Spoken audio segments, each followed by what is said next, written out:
Hello, everyone, and welcome again to Choices, Finding Your Joy. Paula Vail here. I'm so happy to share with everyone today Robert Rabin. He is just absolutely fascinating, author of multiple books, speaker. He does so much for others. One of his recent books, Speak Truthfully, I just loved it, and he's going to talk a bit about that, and he's just basically going to share so much to all of you out there about how he gives such great insight in speaking our truth. So first off, Robert, I want to say welcome. Thank you for being on the show. My pleasure indeed. Thank you, Paula. Oh, you're so welcome. I would love to begin with just maybe a bit of your history. Tell us what brought you to where you're at. Let's see.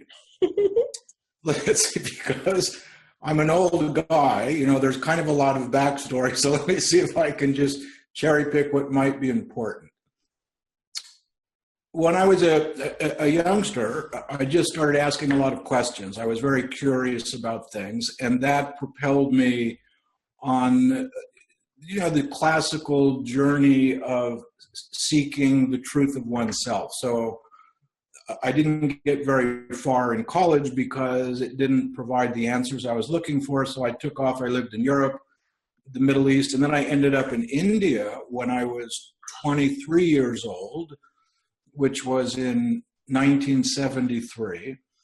And I found my way to the ashram of Swami Muktananda, who was later became very well known as a meditation teacher. And I lived with him for 11 years. And that was very seminal. That really was an important decade in my life because it provided me with the means to discover the answers to my questions, which of course were inside my own self, but through the meditation techniques that I learned and the subsequent activities, I realized that. So when you become anchored in that inner stillness or the inner silence and become familiar with the many blessings and gifts that gives you, that really becomes your life. And so I could say that the continuous cultivation of that kind of awareness melded to practicality. In other words, living in the world, which I've always done, and I don't mind saying with a high degree of competence as a corporate consultant and leadership coach and speaker and author and all of that. So I was always very competent, but I needed my functioning in the world, including and especially my speaking, which I've always done, to be melded with what they call mindfulness now, which I'm happy to see is really kind of a craze sweeping across the country, which means to be aware of in the present moment and not be carried away by your thought stream. So that really, in the broadest brush way, describes my life and what it is today, though my work, as you kindly mentioned, does focus on public speaking, but it's public speaking not as presentation skills per se, it's public speaking as a path of mastery and a path of mindfulness and a path of practical awareness. So we take that real-time awareness of what I say and how I say it, being mindful of the impact I'm having and all of that.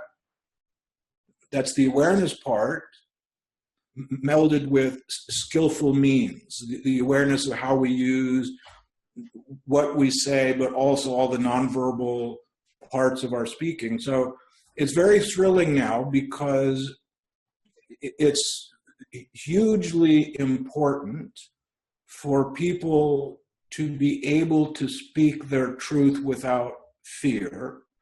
It's hugely important for people like me and like you, and probably like many of your guests, Paula, who are moving out onto various stages in the world, to be able to speak powerfully and truthfully and skillfully, and be able to make what I call a conscious, intentional, purposeful effect on the audience, rather than I open my mouth, say a bunch of words, and hope for the best.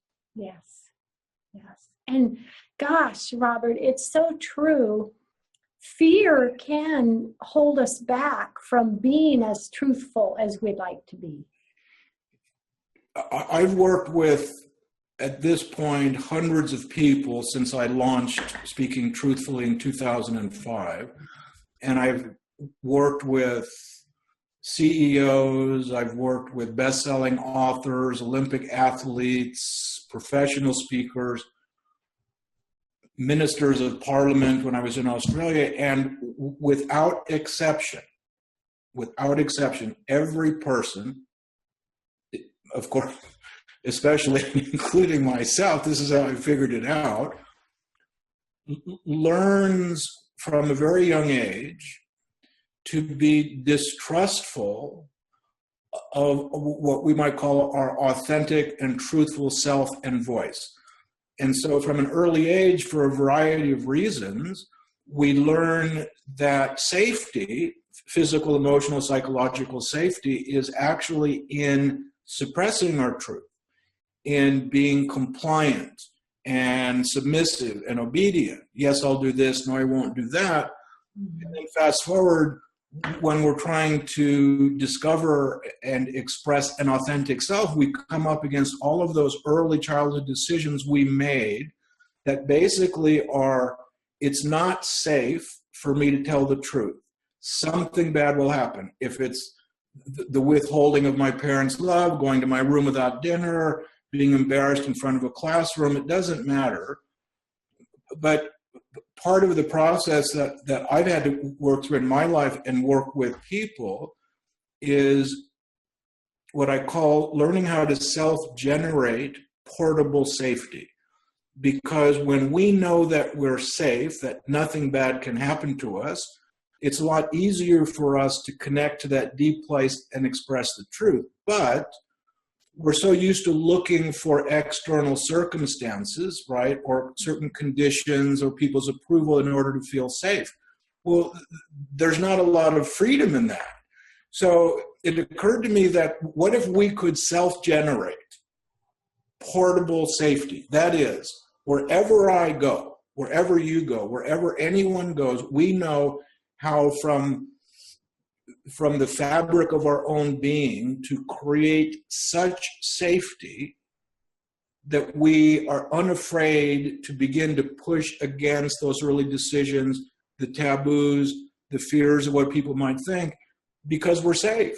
I mean, when you think about it, if you feel safe, what wouldn't you do? I'm safe, I can't be hurt. Mm-hmm. So when I came upon this way of speaking about it, self-generate portable safety, and going through a process in the workshops with people, and they, it's like they get it. They suddenly start living and speaking from a different place in themselves, and it is wildly and hugely and immediately transformational, because we may have been, if not completely crippled, then somewhat suppressed, right? Because we don't feel safe and so on. Mm-hmm. And suddenly, just imagine, you self-generate portable safety wherever you go, whatever you say, whatever you want to say, skillfully, but still, your truth, your message, your cosmic roar, as I like to call it, your primal power and strength and beauty and magnificence, you bring that out and you're safe. Yes.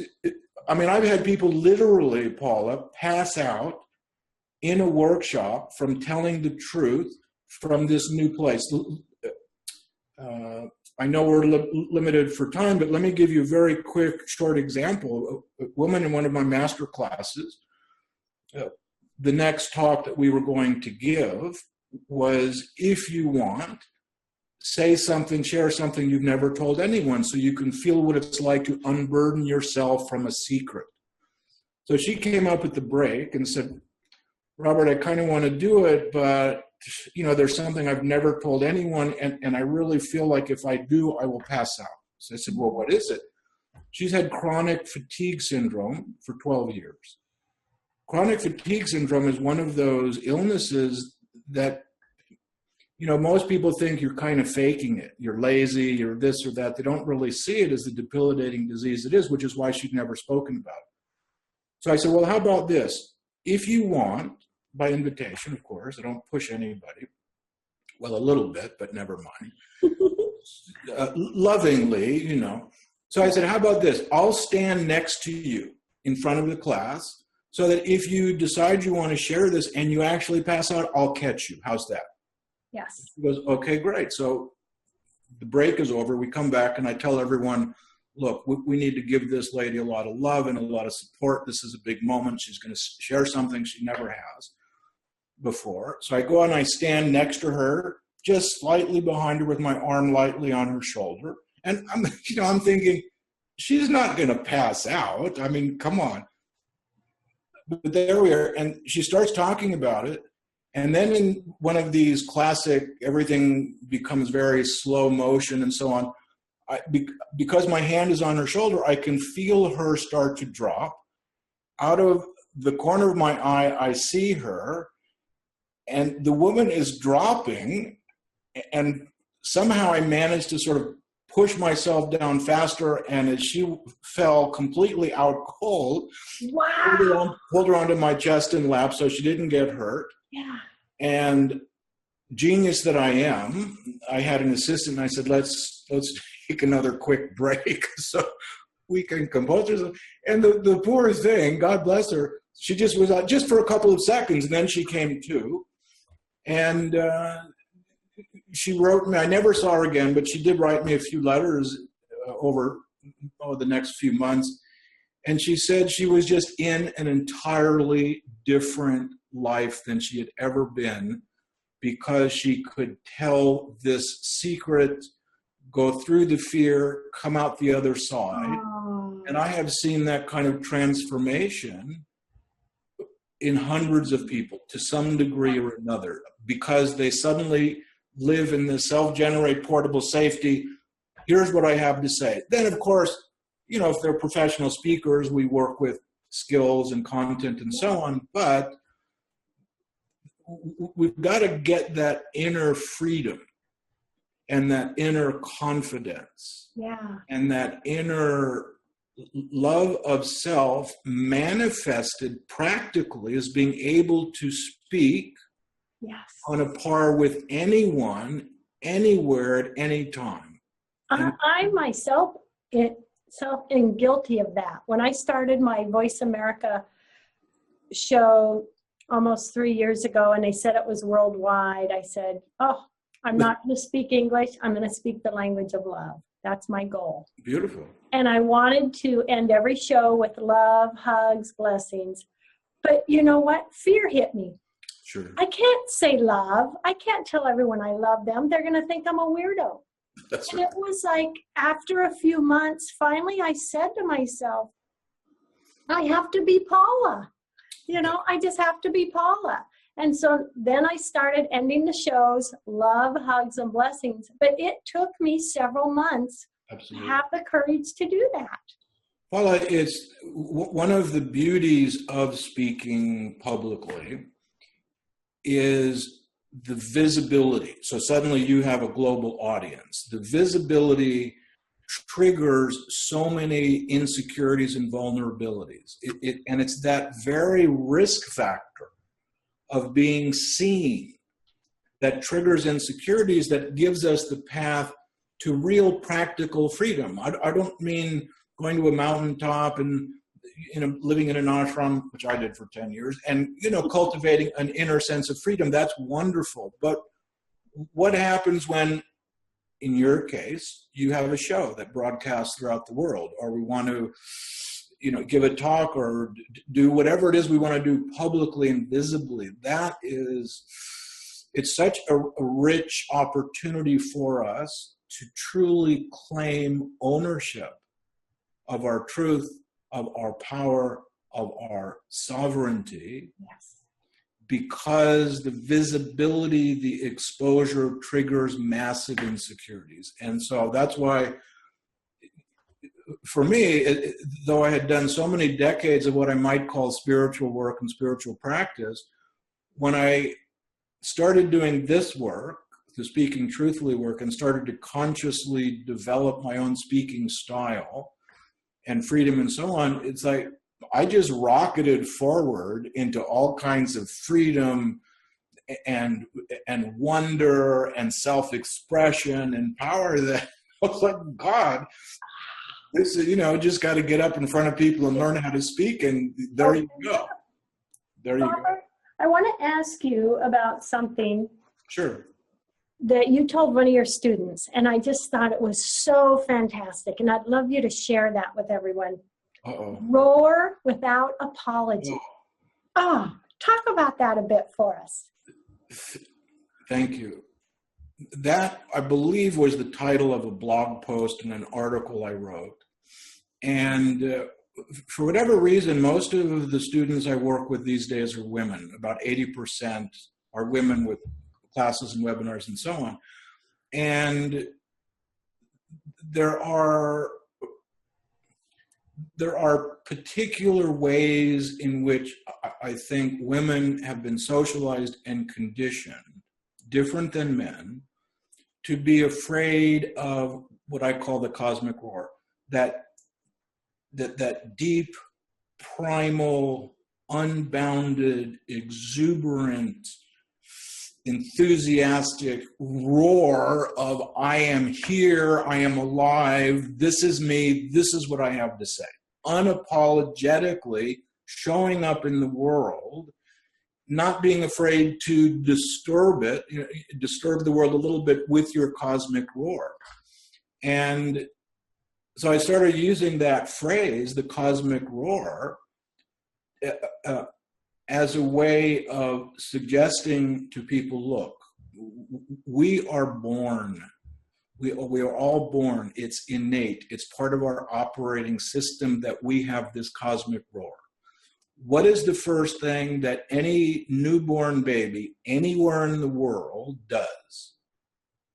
Right out of the womb. What's the first thing that any child does? Cries. It roars. I'm here, ready or not, I'm here. And then we kind of give ground from that, but I'm thinking, well, hang on. There's this innate, I use the word Shakti, which is a Sanskrit word for life force, I suppose, but it's a little bit bigger. It's sort of like the juice in the Big Bang. It's the life force that surges through everything. I don't mean adrenaline and that, but just the primal beingness of life itself, the Shakti. And it's the creative power of the world, of existence actually, but the creative source also has to be an expressive source, doesn't it? Yes. So creativity without expression is invisible. Yes. So for me, if we can connect to that inner depth, you might call it love, that's totally fine. I might call it Shakti or the cosmic roar, but when we connect to that inner depth, that creative center and source of our being, we have to express it or it's not actualized, it's not real. So the roar is learning how to self-generate portable safety, falling in love with that inner capacity, and bringing it out wherever, whenever, without succumbing to the early in life decisions we made to be submissive, obedient, and compliant as a way of being safe and liked. We have to flip the switch, flip the script entirely. and realize that our self-actualization in the world and our safety in the world in so doing lies in telling the truth and letting our cosmic roar out. Yes. And wouldn't you say, Robert, that this speaking truthfully and letting ourselves roar, that doesn't pertain to just in the workplace or as a speaker. It's in life, wouldn't you say? Well, every day. I often define public speaking as speaking with anyone other than yourself, anywhere, period. I am publicly speaking with you, even never mind that there will be some watchers of the video. Two people in an intimate romantic setting, public speaking. On a stage in front of 1,000 people, public speaking. So speaking truthfully is a way of living. It isn't a technique that you use when you're presenting or giving a keynote. Yes, there are aspects of it, but the bigger truth behind speaking truthfully is it is a way that you show up in life. The best way is, let me just quickly quote, surprisingly, James Cagney, the American film actor who was in a lot of gangster roles. Anyway, on one of the movie sets, a young actor came up to him and said, "Mr. Cagney, can you summarize your acting chops? You know, what wisdom could you tell me as a young actor?" And James Cagney said, here, which is great for speaking truthfully, he said, "You walk in the room, you plant your feet, you look the other actors in the eyes, and you tell the truth." It was like, okay, you walk in any room, anywhere, outside, you plant your feet, you look people in the eyes, and you tell the truth. Like, okay, that is a life path, isn't it? To me, that's a spiritual path. Yes. It's and of course, that truth is not a dogmatic ideological truth. It isn't truth with a capital T. It's always changing. The speaking of one's truth is the transparent, honest, in real time display or presentation of who you are in that moment, the truth of who you are. So when people see you and hear you and feel your presence, they go, "I believe that person. I trust that person. That person's integrity, their wholeness is something that I would go mountain climbing with." If you've ever, for those people listening, you'll know that when you climb, which I used to do when I was a kid, rock climbing, you have a belayer, right? The person that holds you so if you fall. Well, when you choose a person to belay you, you have to have absolute total trust in who that person is because you're putting your life in their hands. And as a metaphor, I like to think that when we show up to speak anywhere at any time, one person, 10,000, it doesn't matter. When we show up in life, planting our feet, telling the truth, people should feel about us, I would choose that person to belay me on a climb. I believe that person. I believe their spine. I believe what they're saying. I believe who they are. There's no deception. There's no distortion. There's no hiding. There's no pretense. It's looking people in the eyes, telling the truth, with presupposes, of course, we've got to know that and be in touch with that depth. Yeah. So would you say sincerity is in there as well? Beautiful word. Absolutely 100%. Sincerity is a wonderful, and we don't really use that word much anymore, but sincerity, I use the word intimacy a lot. Years and years ago, I took a business presentation skills course for researching it for one of my corporate clients. And it was, at the time, the best known presentation skills course in America. And I remember all these years ago, them saying, when you're speaking at a business meeting or a conference, you don't ever want to be vulnerable and intimate. Intimacy is like, no intimacy. And I'm thinking, now, the whole game is intimacy. Intimacy with yourself, intimacy with other people. Connecting, yeah. Connecting is huge. You know, connecting is the next big word after confidence, where we own our power. Now we've got to connect to what? To that inner truth and to those people with whom we're speaking, so we don't objectify them, but that we have literally I'll use the word romantic, and that might not be it, but that kind of encounter wherever, in the sense of the intimate connection that we want to have. Why would I listen to a person in a business environment, a leader or a training person, if I couldn't feel the sincerity and the intimacy behind what they were saying? I'm like, I'm out, mic drop, forget about it. You got to bring some heart to everything you do. So sincerity, intimacy, vulnerability, transparency, connection. Absolutely. Without that, you know what? Stay home. Don't waste anybody's time. No one's interested in you, in my opinion. Gosh, we have about 1 more minute in the show, Robert. Will you share your website, how the viewers can learn more about you, and any last words? Last words, you know, for me, that's a little... I know. I think that's going to be when I'm dead, will be my last word. One of my former girlfriends said, Robert, foreplay is speaking. Can you just shut up and get on with it? So that might be too much information, but never mind. My website is myname.com, robertrabin.com. Plenty of information. You can connect with me through that. And last words. What can we take with us today? Something, even if it's something, a little something for us to think about every day. Don't think about it. Do it.